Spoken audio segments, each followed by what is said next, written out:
पहली बात, पुराने स्थल पर जहाँ पर हम काम कर रहे हैं नेचुरल मार्केट है ये, और ये विरासत बाज़ार भी है, इसीलिए उसी स्थान पर जिस स्थान का तुम लाइसेंस दिया हो उसी स्थान पर दुकान लगाने की अनुमति तुमको देना होगा। इसी शर्त पर उठेंगे। दूसरी जो हमारी मांग है वो मांग है कि जितना 1 लाख 1.5 लाख रुपया रोजों को हर लोग का नुकसान हुआ है उसको तुम क्षतिपूर्ति करो, ये भी कह रहे हैं। और तीसरा है, तुम्हारा फैसला गलत है या सही है, इसके लिए तुम वेंडिंग कमेटी की मीटिंग बुलाओ और अपने फैसले को फिर से रिव्यू करो और इसको गलत मानते हुए तुम इस फैसले को वापस लो। ये 3 मांग है मुख्यतः। हम समझते हैं इसमें हम तो एक ही आदमी को जानते हैं, सबसे पहले इरफान भाई को।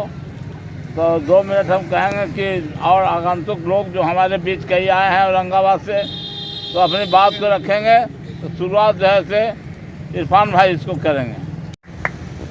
और इस धरना में आए हुए संजय सज्जन जी, संतोष उपाध्याय जी, हम लोग तमाम के राष्ट्रीय नेता अमृत प्रसाद जी, आप जो आज नगर पालिका के तानाशाही के खिलाफ वो कानून को नज़रअंदाज करके जिस तरह से इस क्षेत्र में फुटपाथ दुकानदारों को हटाया है उसके खिलाफ आप धरना पर, अनिश्चितकालीन धरना पर बैठे हुए हैं। सबसे पहले हम अपने संगठन की ओर से आपका अभिनंदन करते हैं। अभिनंदन इसलिए करते हैं कि सरकार जब हम अपने मेहनत पर अपनी जिंदगी को, जीविका को चलाते हैं, सरकार को सहन नहीं होती है। ये न्यायप्रिय सरकार अपने आप को कहती है, लेकिन न्याय बात नहीं करती है। उसका सीधी उदाहरण आपकी जिंदगी से है। हम इस मुल्क के अंदर में ताकत बाहों में रहने के बावजूद हम डकैती नहीं करते, हम चोरी नहीं करते, हम लफवागिरी नहीं करते, बल्कि अपनी जीविका को चलाने के लिए मेहनत करके इस राष्ट्र के निर्माण के लिए हम अपना काम करते हैं। ये सरकार को सोचना होगा। सरकार की घोषणा लगातार होती चली जा रही है। आपके नेता ने बताया, अमृत प्रसाद ने, तो हमारे लिए कानून बना। 19 में कानून मर भेज कर इन्होंने दिल्ली के सड़कों पर लड़ाई को लड़ते हुए खून बहाकर उस कानून को बनाया। लेकिन हंसे क्या है, ऐ नीतीश कुमार जरा तुम बता दो, ऐ कार्यपालक तुम बता दो, ये किसने अधिकार दिया, तुमको किसने अधिकार दिया कि ये दुकानदारों को हटा दो? क्या तुम कानून से ऊपर हो? हरगिज नहीं हो। इसलिए भारत के अंदर में कानून जब है उस वक्त तक हमारी लड़ाई जारी है और उस वक्त तक हम अपनी लड़ाई को जारी रखेंगे। ये लड़ाई सिर्फ यहाँ के डीएम और यहाँ के कार्यपालक का नहीं है, ये लड़ाई हॉकर के जिंदगी की है, जो अपने सस्ते दरों पर दूसरों का पेट भरता है और अपनी जिंदगी को रात दिन तपस्या के रूप में लगाता है। हमारे प्रधानमंत्री ने कहा तो 10,000 रुपया हम बैंक से ऋण देंगे, लेकिन हमको पहचान पत्र मिला, हमको इलाका चिन्हित किया, उसके बाद हमारी कमेटी भी बन गई। अब कौन सा चीज बनेगा जो आप पहचान कीजिएगा? कौन सा चीज होगा? इसलिए सरासर यहाँ के कार्यपालक का ये नाजायज है। इसके नाजायज के खिलाफ हमारा संघर्ष तेज रहेगा। हम अंतिम दिनों तक लड़ाई लड़ते रहेंगे। हम अमृत बाबू को विश्वास दिलवाना चाहते हैं, जो कि हमारे नेता हैं, ऑल इंडिया के नेता हैं। हम इनको विश्वास दिलवाना चाहते हैं। तो जिस लड़ाई को आपने बोधिया में कायम किया है, वो लड़ाई नहीं वापस सरकार लेती है तो पूरे बिहार में इसी मुद्दे पर लड़ाई होगा और हम हर जगह पर जद्दोजहद करेंगे। हम इन्हीं चंद बातों के साथ, हमारे बीच मेहमान आए हुए हैं, ये भी अपनी बात को रखेंगे। आप तमाम साथियों का मांगों को समर्थन करते हुए अपनी बातों को खत्म करते हैं और आप तमाम लोगों से ये उम्मीद रखते हैं तो अंतिम दिनों तक, अंतिम सांस तक हम संघर्ष करेंगे। और ये संघर्ष हमारा अधिकार है, डेमोक्रेटिक राइट है और उस राइट के लिए हम अपनी जिंदगी भी दे सकते हैं तो देंगे, लेकिन हम गलत तरीके पर नहीं होने देंगे, नहीं होने देंगे। नियमता, जो नियम आपको पदाधिकारी बनाया है वही नियम वेंडिंग कमेटी को भी दिया है। वेंडिंग कमेटी चुनाव होती है, आप ऊपर से नॉमिनेट हुए हैं, सरकार के प्रतिनिधि हैं और ये जमहूरियत है, जनतंत्र है, जनता की कमेटी है, वेंडिंगों की कमेटी है। इसलिए वेंडिंग कमेटी कार्यपालक से कहीं ऊपर है और उसका निर्णय सबसे को मानना होगा, ये कानून है। आप बिना निर्णय किए हमको हटा दिए, चोर कहे आंख दिखलाए, ये नहीं चलेगा। चोर का आंख नहीं चलेगा। हमारी कमेटी है, हमारा संगठन है, हम एक इलाका को तय करेंगे किस जगह पर हमको बिजनेस करना है, किस जगह पर नहीं करना है, इसका फैसला हमको लेना है। इसी चंद बातों के साथ आप तमाम बैठे हुए और लगातार धरना चलेगा। आप पुस्तैदी से रहिए, ये लड़ाई को जीतेंगे, हम होंगे कामयाब। इनकलाब जिंदाबाद, दुनिया के होकर एक हो, हम लड़ेंगे, लड़ेंगे, इनकलाब जिंदाबाद। धन्यवाद संजय जी। दो राष्ट्रीय नेता होकर के यहाँ मौजूद हैं, अमृत प्रसाद जी और इरफान अहमद जी। और यहाँ हम जब सुबह आए तो देखे यहाँ पे धरना होते हुए, तो जो भारत का संविधान इस देश के नागरिकों को अपने ज़िंदगी जीने का अधिकार देता है। ज़िंदगी कैसे आएगी? डिग्निटी से। डिग्निटी कैसे आएगी? व्यवसाय से, रोजगार से, आजीविका से। और आप एक समय लाइसेंस देते हैं, परिचय पत्र देते हैं, वेंडिंग कमेटी बनाते हैं और ये नगर पालिका का अधिकारी अपनी तानाशाही थोपता है, अपनी मन मर्जी से हॉकर्स को उजाड़ने का काम करता है।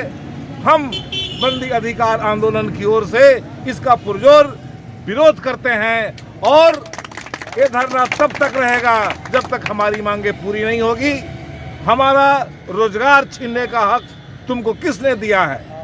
हमें जानना चाहते हैं। भारत का कानून, वेंडर एक्ट, तमाम चीज़ें हमारे साथ है।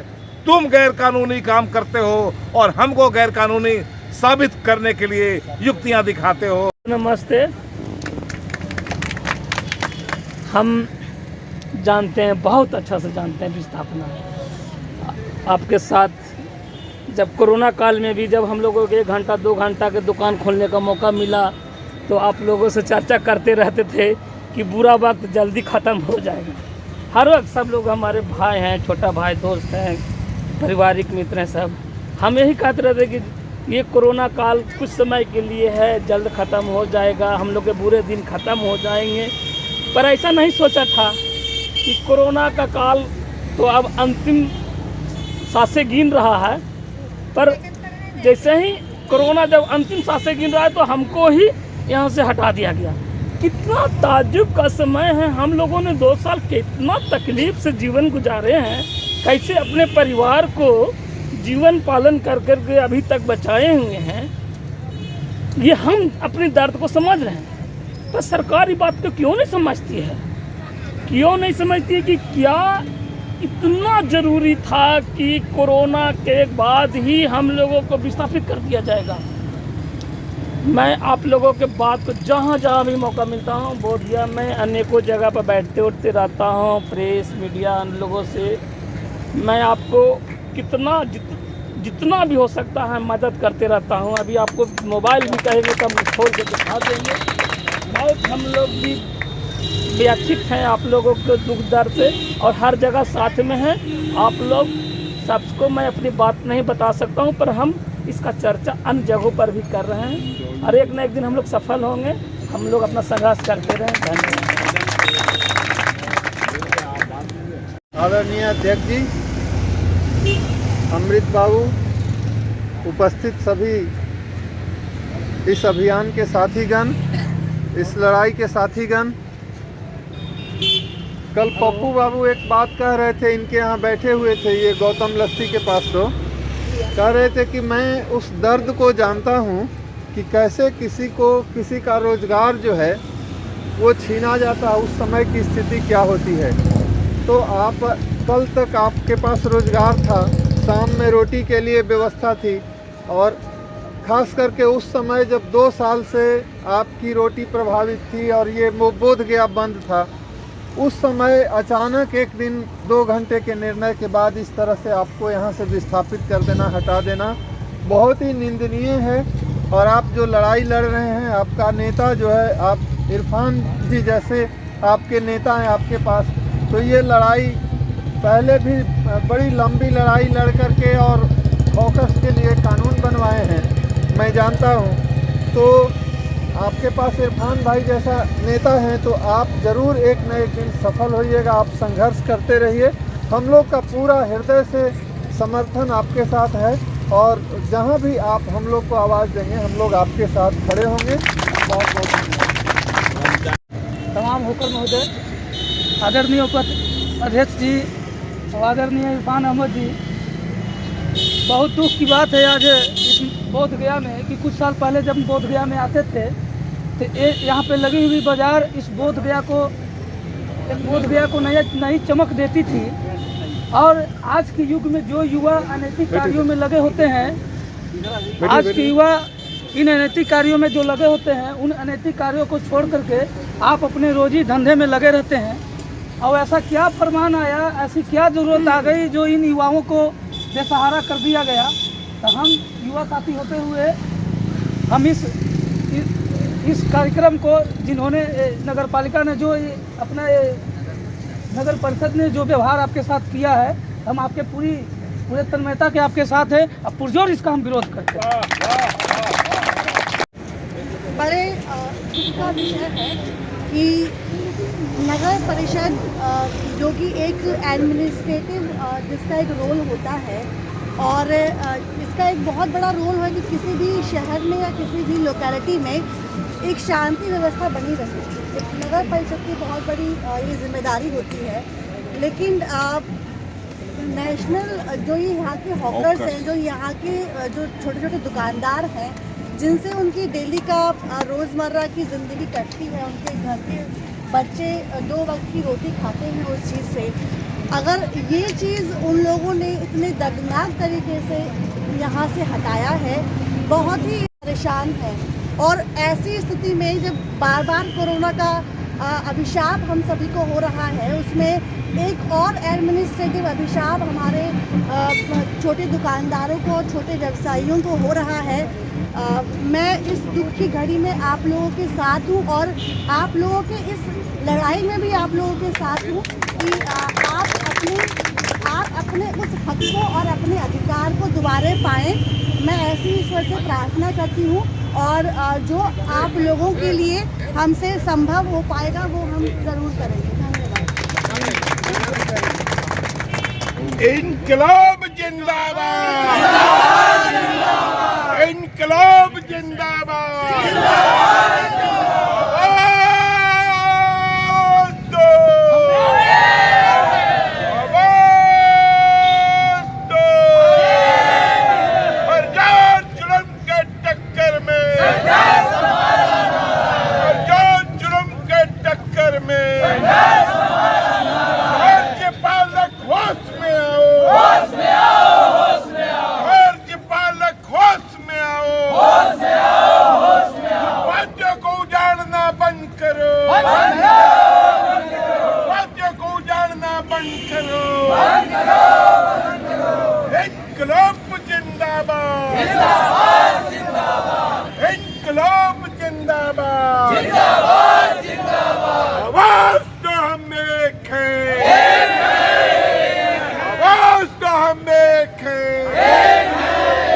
अभी तो ये अंगड़ाई है, अभी तो ये अंगड़ाई है। इनकलाब जिंदाबाद, हॉकर यूनियन जिंदाबाद। बोध गया क्या के हॉकर यूनियन जिंदाबाद, जिंदाबाद जिंदाबाद। बोधिया के हॉकर यूनियन जिंदाबाद, जिंदाबाद।